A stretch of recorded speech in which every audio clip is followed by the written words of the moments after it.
భవిష్యత్తు సవాళ్లను సమర్థంగా ఎదుర్కొనేలా భారత సైన్యం తన రూపురేఖలను సమూలంగా మార్చుకుంటోంది. సరికొత్త అస్త్రశస్త్రాలతో సిద్ధమవుతోంది. రక్షణ రంగ చరిత్రలోనే ఎన్నడూ లేని విధంగా 1,00,000 మందికి పైగా డ్రోన్ ఆపరేటర్లతో భైరవ్ పేరుతో ఓ ప్రత్యేక దళాన్ని రంగంలోకి దించింది. ఈ దళం ఏర్పాటు వెనుక పెద్ద వ్యూహమే ఉంది. ఇది సాధారణ దళానికి, పారా స్పెషల్ ఫోర్సెస్కు మధ్య వారధిలా పనిచేస్తుంది.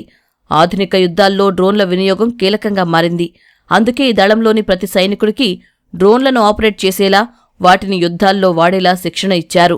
ఈ బృందాలు శత్రువు భూభాగంలోకి చొచ్చుకెళ్లి డ్రోన్ల సాయంతో ప్రత్యర్థి స్థావరాలపై ఖచ్చితత్వంతో ధ్వంసం చేస్తాయి.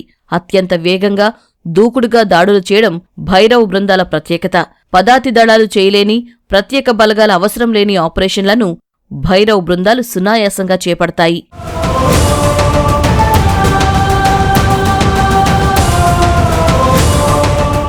ఆధునిక యుద్ధ తంత్రాల్లో వచ్చిన మార్పులను దృష్టిలో ఉంచుకుని ఆర్మీ హెడ్ క్వార్టర్స్ ఈ భైరవ్ బెటాలియన్లను ఏర్పాటు చేసింది. ఇప్పటికే సుమారు 15 భైరవ్ బెటాలియన్లు సిద్ధమయ్యాయి. వాటిని సరిహద్దుల్లోని కీలక ప్రాంతాల్లో మోహరించారు. వాటి సంఖ్యను 25కు పెంచాలని సైన్యం లక్ష్యంగా పెట్టుకుంది. ప్రపంచవ్యాప్తంగా నెలకొన్న సంక్షోభ పరిస్థితులు, హైబ్రిడ్ వార్ఫేర్ను దృష్టిలో ఉంచుకుని ఈ నిర్ణయం తీసుకుంది.